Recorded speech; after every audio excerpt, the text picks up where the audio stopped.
আমার হিসাবে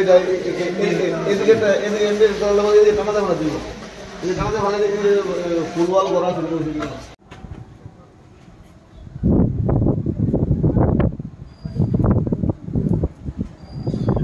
ক্লাবে যে আমাদের রাস্তার সঙ্গে যে প্যান্ডেল সেটা কালীপূজাতে নির্মাণ করা হয়েছিল, আপনারা জানেন যে দুর্যোগপূর্ণ আবহাওয়া হঠাৎ করে আমাদের কাছে সেই রেড অ্যালার্ট আসে যে ডিপ্রেশনের জন্য বে অফ বেঙ্গলে প্রচণ্ড তীব্র হাওয়া চলছে, ত্রিপুরাতে বিভিন্ন জায়গাতে বিক্ষিপ্ত বৃষ্টিপাত চলছে।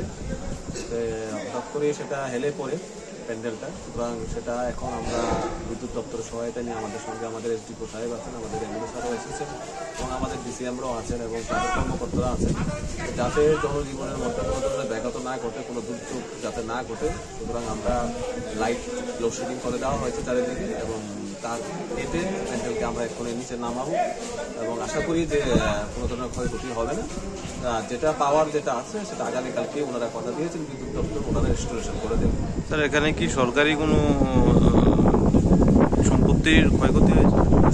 সরকারি সম্পত্তির কোনো ধরনের ক্ষয়ক্ষতি এখনো হয়নি। যেটা পাওয়ার লাইন যেটা কাটা হয়েছে ওনারা দপ্তর আবার 4-5টা তার কাটা হয়েছে, প্যান্ডেলটাকে নামাতে হলে সেটাকে কাটা আবশ্যক হয়ে পড়েছে। সেজন্য আমরা সিদ্ধান্ত নিয়েছি যে লাইনের এসটি এবং এলটি লাইন আছে সেটাকে কেটে প্যান্ডেলটাকে আমরা নিচে নামিয়ে আনবো। স্যার এই প্যান্ডেল ছাড়া বিশালগড়ের অন্যান্য জায়গাতে আপনারা জানেন যে বিক্ষিপ্তভাবে একটু ঝড়ো হওয়াতে বিশেষ করে বিকাল 5টা থেকে 6:30 পর্যন্ত এই সময় আমাদের বিভিন্ন জায়গাতে আমাদের পরিমলগুলিতে, আমাদের পদ্মনগরে, ইভেন আমাদের ডিস্ট্রিক্ট ম্যাজিস্ট্রেটের যে কোয়ার্টার আছে ওইটার আশপাশে কেকেনে করে বিভিন্ন জায়গাতে গাছ পড়েছে এবং আমাদের যে টিম আছে ডিজাস্টার ম্যানেজমেন্টের টিম ওনারা এবং ফরেস্ট ডিপার্টমেন্ট এবং আমাদের যে টিএসএর ব্যাটালিয়ান আছে এবং আমাদের আরক্ষা প্রশাসন সবার সহায়তা নিয়ে আমরা প্রায় মোটামুটি 90% গাছ এখন পর্যন্ত আমরা সরিয়ে নিয়েছি। আশা করছি আমরা ঘন্টা 2-এর মধ্যে যে গাছগুলি পড়েছে সেগুলিকেও সরিয়ে নিব। তাছাড়া আমাদের টিম আমাদের থাকবে, আমরা নিজেরাও আছি, আমাদের অফিসে আজকে সারা রাত আমরা আছি। কোথাও কোনো ধরনের যদি এরকম অপ্রীতিকর ঘটনা ঘটে আমরা তৎক্ষণাৎ সেই জায়গাতে আমরা চলে যাব, যাতে কোথাও সম্পত্তির যাতে কোনো ক্ষয়ক্ষতি না হয় সেই দিকে আমরা লক্ষ্য রাখছি। স্যার বিপর্যয় মোকাবেলায় কতজনের টিম প্রস্তুত আছে? আমাদের বিপর্যয় মোকাবেলার জন্য আপনারা জানেন আমাদের আপাদ মিত্র আছে, আমাদের আপাদ মিত্র 10 জন আমাদের আছে, আর আমাদের ডিসিএম আছেন আমাদের এক্সিকিউটিভ ম্যাজিস্ট্রেট হিসাবে, আমি নিজে আছি, আর আমাদের যারা চালাচ্ছেন আমাদের সেকশনের যারা আছেন আমাদের অফিসে 4-5 জন লোক আমাদের এখানে মোতায়েন করা আছে।